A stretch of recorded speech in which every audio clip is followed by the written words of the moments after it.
हाँ बच्चों, KN Maurya classes में आप लोगों का स्वागत है। आज जो है डिजीज के अंतर्गत हम लोग एक टॉपिक पढ़ेंगे, प्रतिरक्षा तंत्र की विसंगतियां, disorder of immuno system. Disorder of immuno system प्रतिरक्षा तंत्र हम लोग पढ़े हैं, तो उसमें जो विसंगतियां उसकी हैं, तो प्रतिरक्षा तंत्र की दो विसंगतियां हैं, मुख्य रूप से दो विसंगतियां हैं और दोनों के प्रकार, पहला है एलर्जी और दूसरा है स्व प्रतिरक्षा रोग। एलर्जी और स्व प्रतिरक्षा रोग। देखिए, allergy and auto immunity disease, स्व प्रतिरक्षा रोग। तो सबसे पहले हम लोग एलर्जी के बारे में पढ़ेंगे। एलर्जी बच्चों नॉर्मल चीज है, कहते हैं हमको इस चीज से एलर्जी है, ठंडे से एलर्जी है, दूध से एलर्जी है, हमें दूध से एलर्जी है, दही से एलर्जी है। तो what do you mean by allergy? Allergy से हम क्या समझते हैं या एलर्जी क्या है? कभी देखते हैं आप अपने घर से किसी रिलेशन में, किसी मार्केट में या किसी स्थान पर पहुंचते हैं, तो वहां देखते हैं अचानक आपको छींक आने लगती है, नाकों से पानी आने लगता है, खांसी आने लगती है। लेकिन जब उस स्थान से पुनः अपने स्थान पर या घर वापस आ जाते हैं या उस स्थान को बदल देते हैं, ये सब विसंगतियां समाप्त हो जाती हैं। या ऑटोमेटिकली आपके नाक से पानी गिरना, खांसी आना, ये क्या होता है, बंद हो जाता है। तो बच्चों ये एलर्जी के कारण हुआ। तो अब चलते हैं, एलर्जी है क्या। सबसे पहले इसकी डिफिनीशन, परिभाषा के बारे में हम लोग पढ़ेंगे कि एलर्जी क्या है। तो एलर्जी बच्चों एंटीजन फाउंड इन इन्वायरमेंट। देखिए, प्रतिजन, ऐसे प्रतिजन एंटीजन जो वातावरण में पाए जाते हैं, या ऐसे फैक्टर, ऐसे पदार्थ, ऐसे रसायन जो वातावरण में उपस्थित होते हैं, उसके प्रति very sensitivity of body immuno system. उस वातावरण में उपस्थित जो प्रतिजन्स होते हैं, एलर्जेंस होते हैं, उनके प्रति हमारे शरीर का जो प्रतिरक्षा तंत्र है, वेरी सेंसिटिविटी, बहुत अधिक संवेदनशील होता है। इसी को एलर्जी कहते हैं। क्या कहते हैं? एलर्जी। जैसे आप एनिमी, अपने दुश्मन एंटी को देख करके पहले से ही बहुत सतर्क हो जाते हैं, उसी तरह से बच्चों वातावरण में उपस्थित प्रतिजनों या उन पदार्थों को हमारी बॉडी की प्रतिरक्षा तंत्र पहचान कर उससे पहले से ही सेंसिटिव हो जाती है, अधिक सक्रिय हो जाती है। इस वेरी सेंसिटिविटी को ही एलर्जी कहते हैं। तो याद रखिएगा, antigen found in environment, very sensitivity of body immuno system is called allergy. इस बॉडी इम्यूनो सिस्टम का जो है अधिक क्रियाशील, अधिक संवेदनशील होना उस प्रतिजनों के प्रति ही एलर्जी कहलाता है। अब एलर्जेंस क्या है?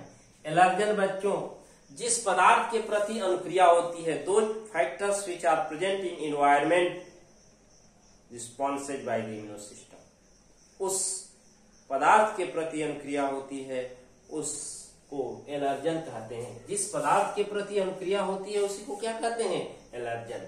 अब एलर्जन के प्रति बनने वाली प्रतिरक्षी बॉडी में जो हमारे इन्वायरमेंटल फैक्टर्स जो होते हैं, एलर्जन जो होते हैं, जिन पदार्थ से एलर्जी होती है, उनके प्रति बनने वाले जो प्रतिरक्षी हमारे शरीर में होते हैं, वो IgE प्रकार की होते हैं। पूछते हैं कि एलर्जी में बनने वाले प्रतिजन किस प्रकार के होते हैं, तो IgE प्रकार के होते हैं। जैसे एग्जाम्पल है कुछ डस्ट पार्टिकल, धूल के कण, एंड पॉलन ग्रेन, परागकण। कुछ पौधों के पुंकेसर में जो पॉलन ग्रेन्स होते हैं, परागकण, फ्लावरिंग स्टेज में यदि आप उसके पास जाते हैं, वो आपके शरीर पर चिपक जाते हैं, तो शरीर में जो है खुजली होने लगती है, स्वाइलिंग होने लगती है, चकत्ते, स्पॉटेड बनने लगते हैं। तो उन पॉलन ग्रेन्स के द्वारा हमारे स्किन पर जो ये फैक्टर्स हैं, एलर्जी कॉज करते हैं। तो डस्ट पार्टिकल जैसे धूल, गड्ढे में आप जाते हैं, वहां खांसी आने लगती है, नाक से पानी आने लगता है, छींक आने लगता है। तो dust particle and pollen grain are the main examples of allergen. ये एलर्जन के क्या है? मुख्य उदाहरण हैं बच्चों। इनके लक्षण क्या है, कैरेक्टरिस्टिक्स क्या है? कैसे? जैसे छींक का आना।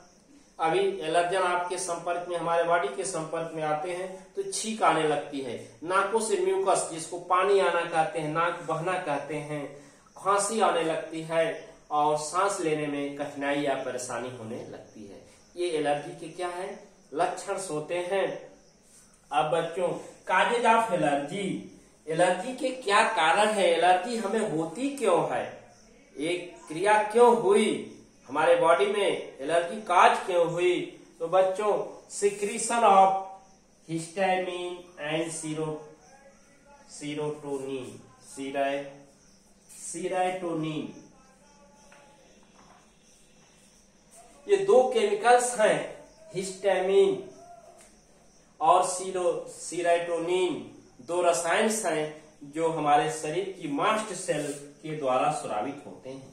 मास्ट सेल के द्वारा हिस्टामिन और सीरोटोनिन के श्रावण से एलर्जी काज होती है। तो काजेज ऑफ एलर्जी आपको मालूम हो गया कि हिस्टामिन एंड सीरोटोनिन का श्रावण ऐसे रसायन हैं जिनके श्रावित होने से हमारे शरीर में एलर्जी उत्पन्न होती है। और इनका श्रावण कहाँ से होता है, तो मास्ट सेल के द्वारा होता है।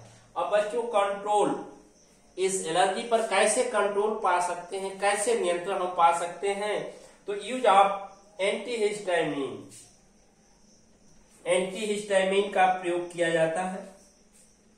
दूसरा यूज ऑफ एड्रेनालिन, एड्रेनालिन के प्रयोग से, एड्रेनालिन जानते हैं कि एड्रिनल ग्लैंड अधिवृक्क ग्रंथि से स्रावित एक केमिकल रसायन है। और यूज ऑफ स्टेरॉयड,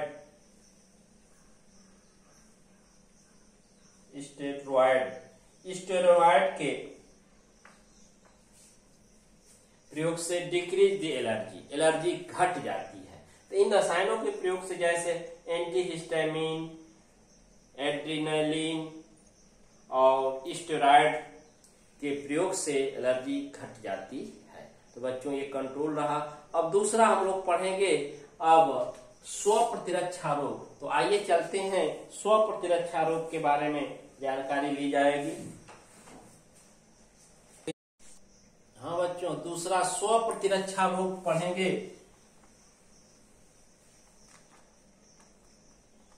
प्रतिरक्षा रोग,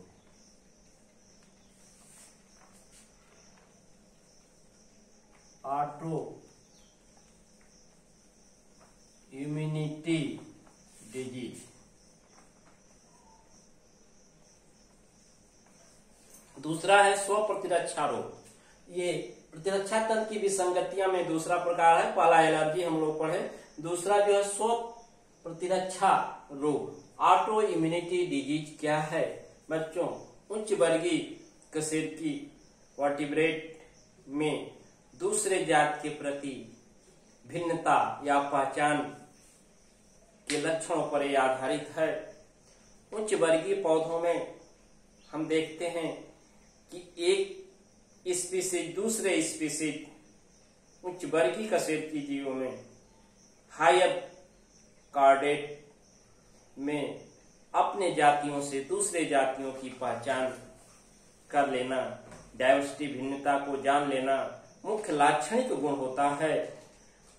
और दूसरा है कभी कभी ऐसा होता है कि शरीर के आनुवंशिक पदार्थ या अन्य कारकों द्वारा शरीर की ही कोशिका पर अटैक आक्रमण हो जाते हैं, जिससे हानि होती है, कोशिकाएं नष्ट होती हैं, कोशिकाओं को क्षति पहुंचती है।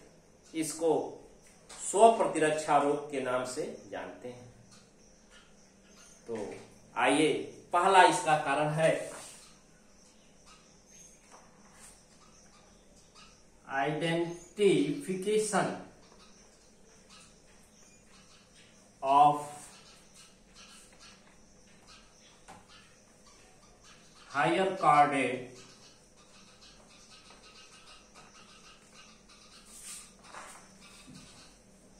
by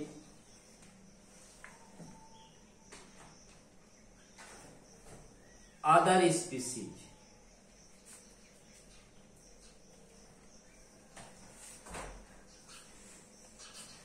Other species. Identification of higher cardiac.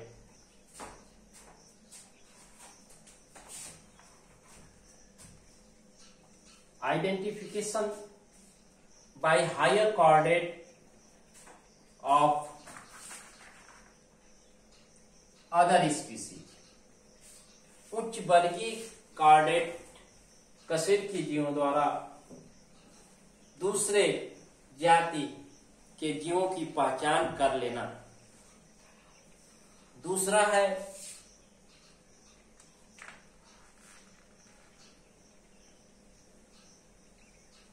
Effect of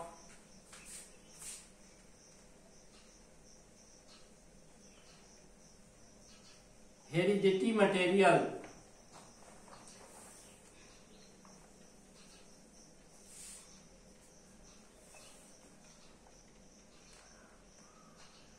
and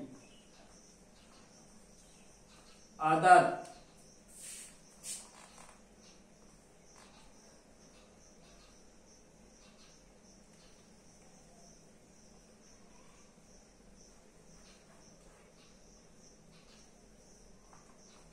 materials of body cell is called autoimmunity disease।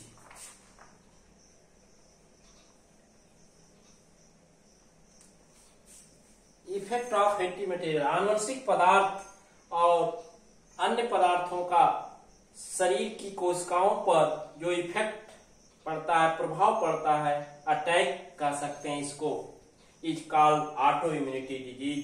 इसी को स्व प्रतिरक्षा रोग कहते हैं।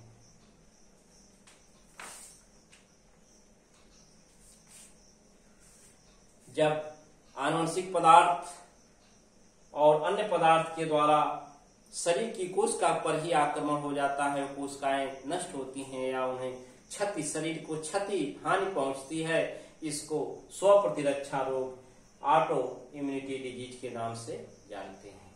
जैसे आपके एग्जाम्पल में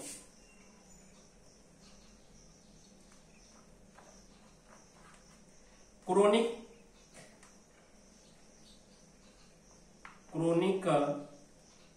एनीमिया,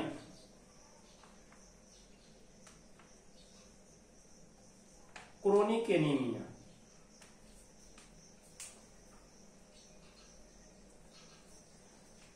क्रोनिक एनीमिया और दूसरा है आपका इंसुलिन आधारित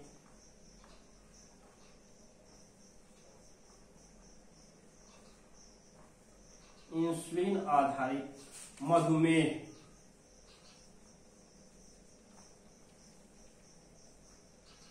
इंसुलिन आधारित क्रोनिक एनीमिया है। पर्सिस्टेंट एनीमिया जानते हैं कि रक्त अल्पता, आप जानते हैं कि contraction of RBC due to the lesser amount of haemoglobin. जब लाल रक्त कणिकाओं में हीमोग्लोबिन की मात्रा कम हो जाती है तो वो कॉन्ट्रैक्ट हो जाती है, हंसियाकार होकर के संकुचित हो जाती है, इसी को क्रोनिक एनीमिया कहते हैं। और इंसुलिन आधारित मधुमेह जानते हैं बच्चों, डायबिटीज। जब रक्त में आवश्यकता से अधिक शर्करा होती है तो उस बढ़ी हुई शर्करा को इंसुलिन हार्मोन ग्लूकोज को ग्लाइकोजन में बदल के यकृत कोशिकाओं में संचित कर देता है, जिससे कि उस शर्करा का लॉस नहीं होता, यूरिन में नहीं जाते, बाहर नहीं निकल पाते, बॉडी में ही स्टोर हो जाते हैं। आवश्यकता पड़ने पर वो रक्त में आकर कोश की शोषण में भाग लेते हैं। तो ये इंसुलिन आधारित मधुमेह है।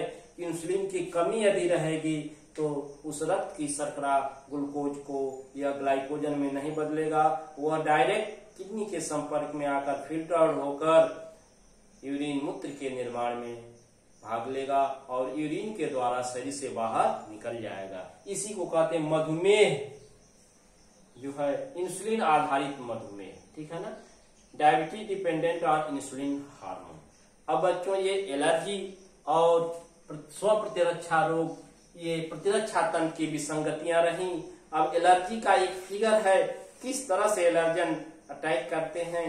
और एलर्जी काज होती है, हिस्टामिन और सीरोटीन का मास्ट सेल श्रावण कैसे करता है, उस फिगर को हम आपको समझा दे रहे हैं।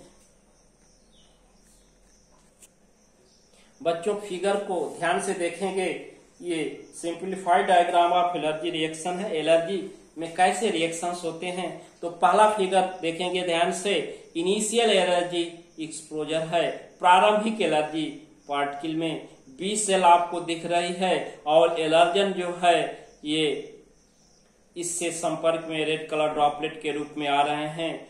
फिगर नंबर 2 में जब ये प्लाज्मा सेल आप IgE एंटीबॉडी का सिक्रीशन करती है, रिलीज करती है, रिलीज ऑफ IgE एंटीबॉडी, तब उसके बाद एक प्लाज्मा सेल तीसरे फिगर में देख रहे हैं कि IgE रिसेप्टर जो होते हैं, मास्ट सेल जो है, ये मास्ट सेल क्या कर रही है कि सेरोटोनिन और हिस्टामिन का स्रावण करने लग रही है और ये सब्सिक्वेंट एलर्जन एक्सपोजर हैं। अब ये अच्छी तरह से फैल गए, एलर्जन बाहर से इसमें जुड़ते हैं और mast cell with allergy and antibody, इसमें दोनों मिल जाते हैं, मास्ट सेल और एलर्जन, और मिलने के बाद मास्ट सेल एंटीबॉडी फॉर्मेशन करने लग रही है।